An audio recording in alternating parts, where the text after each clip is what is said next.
Art and craft tutorial में आपका स्वागत है। Basic to advance series part 1 में हमने लाइट एंड शेड के बेसिक्स प्रिंसिपल सीखे थे। और यदि आप किसी भी ऑब्जेक्ट को रियल फॉर्म में ड्रॉ करना चाहते हैं, लाइट एंड शेड करना चाहते हैं, तो आपको basics light and shade principles को जानना होगा। और यदि आपने अभी तक लाइट एंड शेड प्रिंसिपल्स को नहीं जाना है तो आप इस वीडियो के पार्ट 1 को देख सकते हैं, जिसका लिंक हमने ऊपर शो किया हुआ है। और इस वीडियो में हम आगे बढ़ते हुए मटेरियल्स प्रॉपर्टीज के ऊपर काम करेंगे। और जो हमारा पहला मटेरियल है वो है ग्लास। पार्ट 2 के इस वीडियो में हम ग्लास का इफेक्ट देना सीखेंगे। दोस्तों, इस वीडियो में मैंने ग्लास बनाया है। ग्लास का थिकनेस इसका बहुत ही बड़ा इंपॉर्टेंट पार्ट है। ग्लास का जहां भी और जितना ग्लास का जितना थिकनेस होगा, आपको उसके अकॉर्डिंग उस पोर्शन को ब्लैक और वाइट यानी हार्ड ब्लैक और वाइट इफेक्ट के साथ आपको उसे रैंडम वर्क करना है। जब भी आप उसके थिकनेस के ऊपर काम करें तो आपको ये ध्यान रखना है कि उसके एजेस लाइट और डार्क टोन से दिखाई दें। देखिए, मैं यहाँ पर अंदर की तरफ डार्क किया हूँ और एक बाहर से हल्का सा लाइन ड्रॉ किया जो कि एक वाइट लाइन से अलग हो रहा है। उसको रैंडम ड्रॉ करना है, कहीं कहीं लाइट कहीं कहीं डार्क। ठीक इसी तरीके से हम इस साइड भी काम करेंगे, एक वाइट लाइन का इफेक्ट छोड़ते हुए। जो अंदर कर्व पोर्शन है, आपको दो चीज का ध्यान रखना है। एक इसका थिकनेस, और जब भी आप ग्लास को ऑब्जर्व करें तो जहां पर ग्लास सॉलिड होगा, जहां कर्व होगा, वहां पर डार्क टोन दिखाई देगा और लाइट के रिफ्लेक्शन से आपको कहीं कहीं लाइट इफेक्ट दिखाई देगा। तो इस तरीके से ये जो बेसिक ग्लास का इफेक्ट है वो बन चुका है। अब इसके ऊपर मैं ओवरऑल शेडिंग करने जा रहा हूँ। दोस्तों, शेडिंग करने के लिए मुझे इस पर फ्लैट इफेक्ट चाहिए। यदि आप पेंसिल के पॉइंट से शेडिंग करते हैं तो आपको शेडिंग करने वक्त बहुत सारी लाइनें दिखा देंगी। तो इसका सही तरीका है, आप पेंसिल को थोड़ा सा फ्लैट रखें और फिर शेडिंग करें कुछ इस तरीके से, और लाइट और मिडिल टोन का शेड करेंगे। अब आते हैं ग्लास के रियल प्रॉपर्टीज पे। मेरे अकॉर्डिंग ग्लास का अपना कुछ नहीं होता, सिर्फ उसके थिकनेस को छोड़ के। ग्लास का मुख्य रूप से 3 प्रॉपर्टीज है।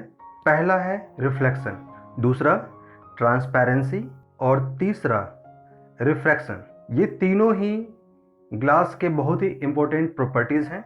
ग्लास का लगभग हर कुछ लाइट के ऊपर डिपेंड करता है। रिफ्लेक्शन वो होगा जो ग्लास के फ्रंट में होगा, यानी ग्लास के फ्रंट में यदि कोई लाइट है तो उसका रिफ्लेक्शन आपको दिखाई देगा। ग्लास के फ्रंट में यदि कोई इमेज है तो वो आपको दिखाई देगा। ग्लास के पीछे से यदि लाइट आ रही है तो ट्रांसपेरेंट होने की वजह से आपको फ्रंट में उसका इफेक्ट दिखाई देगा। Second point is transparency. तो ट्रांसपेरेंसी का इफेक्ट देने के लिए आपको कोई भी एक ऐसा मटेरियल बनाना चाहिए जो कंप्लीट ये ट्रांसपेरेंट लगे, चाहे आप इसका बैकग्राउंड या बेस लाइन ही क्यों ना ड्रॉ करें। तो दोस्तों, तो मैं इसके अंदर वाटर बनाने जा रहा हूँ।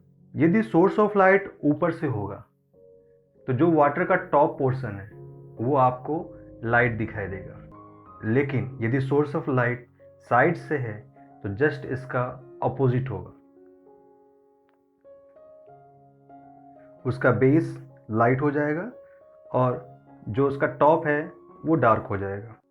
रिफ्रैक्शन, यदि आपने साइंस सब्जेक्ट में रिफ्रैक्शन पढ़ा होगा, लाइट या कोई भी ऑब्जेक्ट यदि किसी मीडियम से होकर गुजरता है तो वह अपना डायरेक्शन चेंज कर देता है। और यदि आप ध्यान से ऑब्जर्व करें तो वो ऑब्जेक्ट कभी कभी आपको बड़ा भी दिखाई देगा। बड़ा या छोटा मीन्स जो उसका रियल फॉर्म है उसके प्रोपोर्शन में वो डिफरेंट दिखाई देगा। तो दोस्तों, यदि ग्लास के तीनों प्रॉपर्टीज को लेते हुए आप ड्राइंग करते हैं तो ग्लास का कैरेक्टर बहुत ही आसानी के साथ आप दिखा सकते हैं। अब आप देखें कि मैं रिफ्लेक्शन को दिखाने के लिए यहाँ एक स्पून बना रहा हूँ जो कि पानी में डिप है, और उसके निचले हिस्से को मैं थोड़ा सा अलग करते हुए बना रहा हूँ। इसको आप मेटल के फॉर्म में शेडिंग कर सकते हैं। मेटल का जो कंप्लीट इफेक्ट है वो मैं अगले वीडियो में बताऊंगा। रिफ्लेक्शन, आप ये कोशिश करें कि रिफ्लेक्शन का इफेक्ट सबसे लास्ट में दें।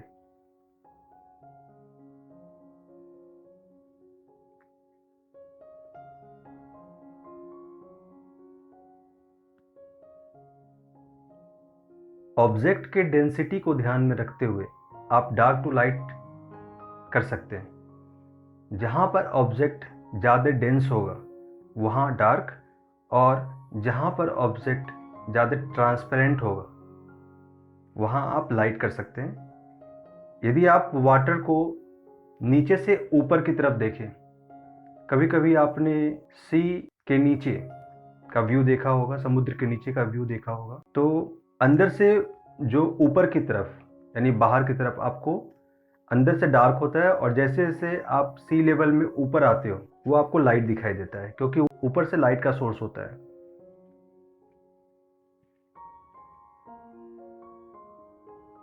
सी का जो टॉप लेवल है वो लाइट होगा, और जैसे जैसे आप अंदर डेप्थ की तरफ जाएंगे वो डार्क होता जाएगा। आप इसके ऊपर ऑब्जेक्ट बनने के बाद आप लाइट के साथ प्ले कर सकते हैं।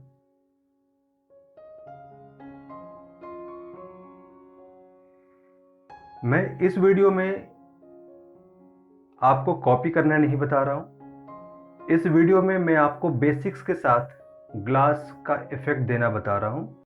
इसके आगे के जो 2 ग्लास के इफेक्ट दिखाऊंगा वो इसी बेसिक को आधार मानते हुए उसको भी हम शेडिंग करेंगे।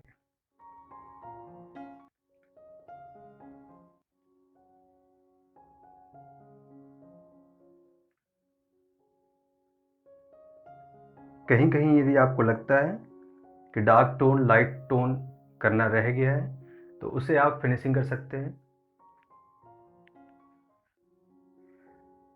जहां रिफ्लेक्शन की बात है, रैंडम रिफ्लेक्शन दे सकते हैं, क्योंकि ग्लास के आगे कुछ भी हो सकता है, कितना भी लाइट हो सकता है।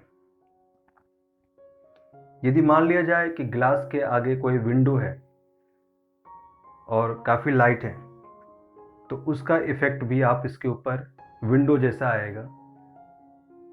ग्लास के आगे यदि आप कोई ऑब्जेक्ट डाल देते हैं तो उसका भी हल्का सा इफेक्ट आपको ग्लास के ऊपर दिखाई दे सकता है। तो देखिए, मैं रैंडम इसके ऊपर रिफ्लेक्शन लाइट देने की कोशिश कर रहा हूँ।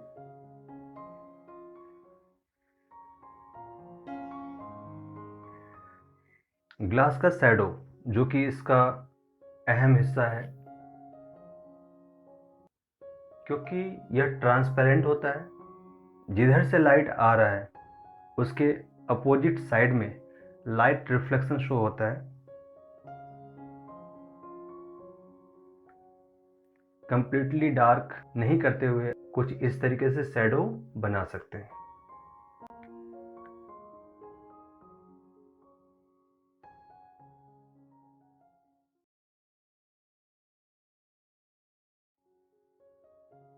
ये हमारा ग्लास का दूसरा एग्जाम्पल है, जिसमें फिर से मैं वही बेसिक जो ग्लास का थिकनेस है उसके ऊपर मैं काम कर रहा हूँ।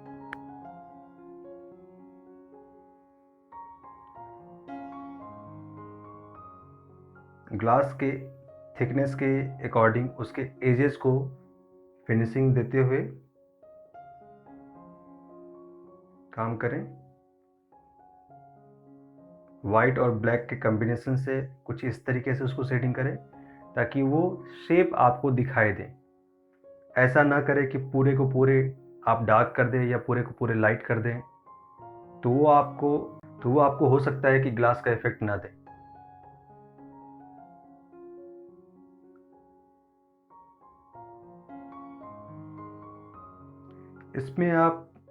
इसमें मैं ये कोशिश कर रहा हूँ कि जो वाटर का लेवल है, टॉप लेवल, वो डार्क हो, और बैक साइड से सेम लाइट आ रहा हो तो उसको हम कैसे दिखाएंगे, ये भी मैं रैंडम ही कर रहा हूँ। आपको जैसे चाहे वैसे वाइट और ब्लैक टोन का कॉम्बिनेशन यूज करते हुए आप इसमें भी शेडिंग कर सकते हैं।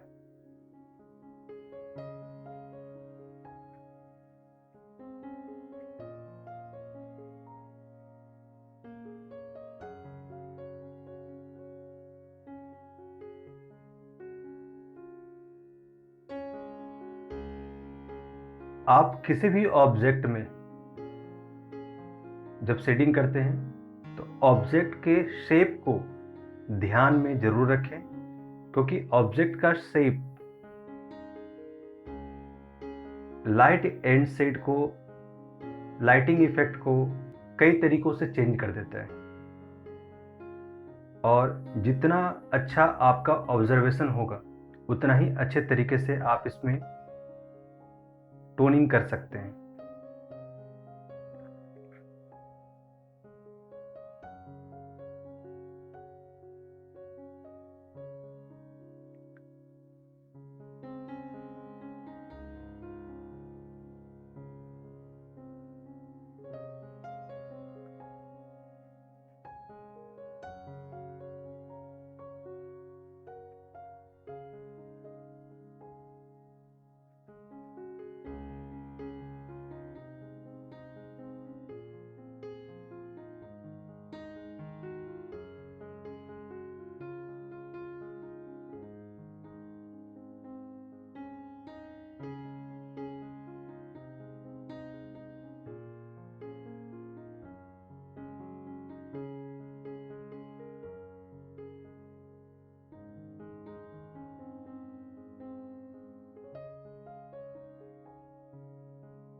इसके भी शेडिंग को आप बहुत ही ध्यान से देखें।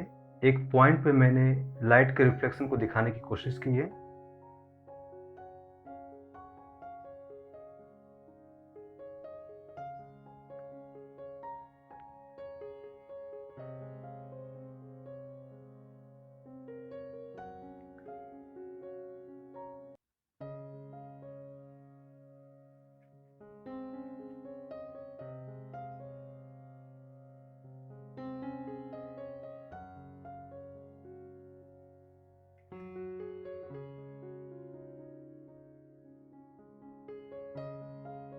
तीसरा एग्जाम्पल, फिर से मैं वही काम कर रहा हूं।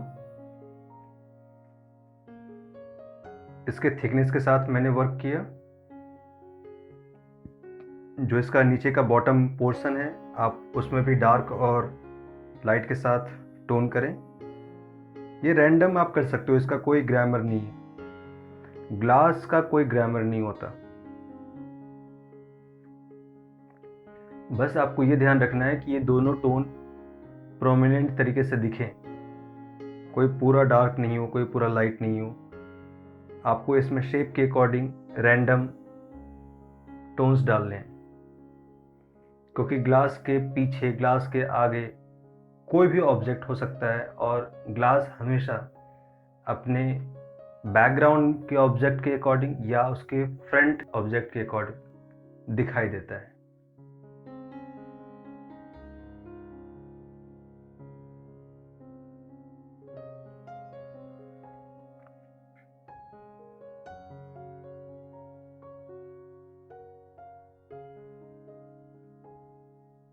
तो ये बेसिक्स कंप्लीट हो गया। इस ग्लास पे मैं सबसे सिंपल लाइट एंड शेड का टोन दिखाऊंगा। आपको सिर्फ ये करना है कि इसके ऊपर बस फ्लैट टोनिंग करनी है इस तरीके से।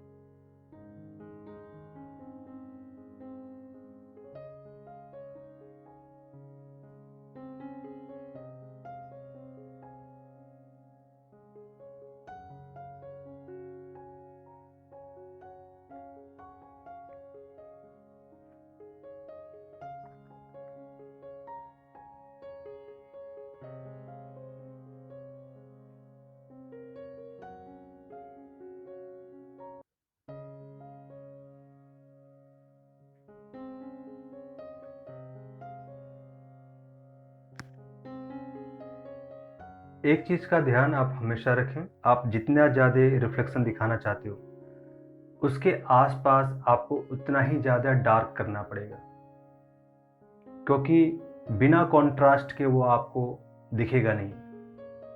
आपको वहाँ पे कंट्रास्ट क्रिएट करना पड़ेगा, इसका ध्यान रखना है।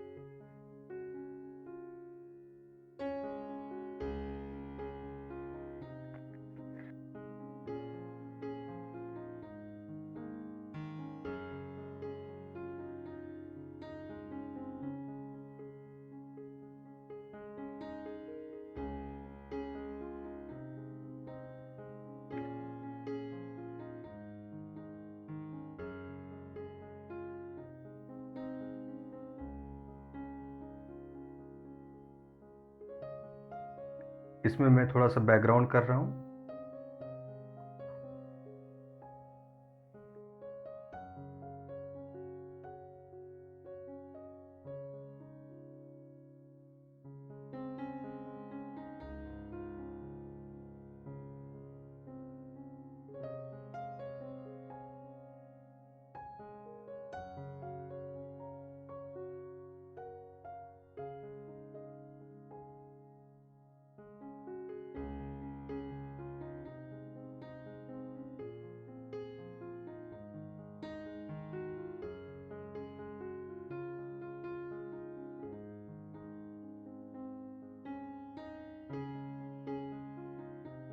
बैकग्राउंड का जो ग्राउंड लाइन है यानी बेस लाइन है, उसमें मैं यहाँ रिफ्रैक्शन जो कैरेक्टर है वो यूज़ करने जा रहा हूँ।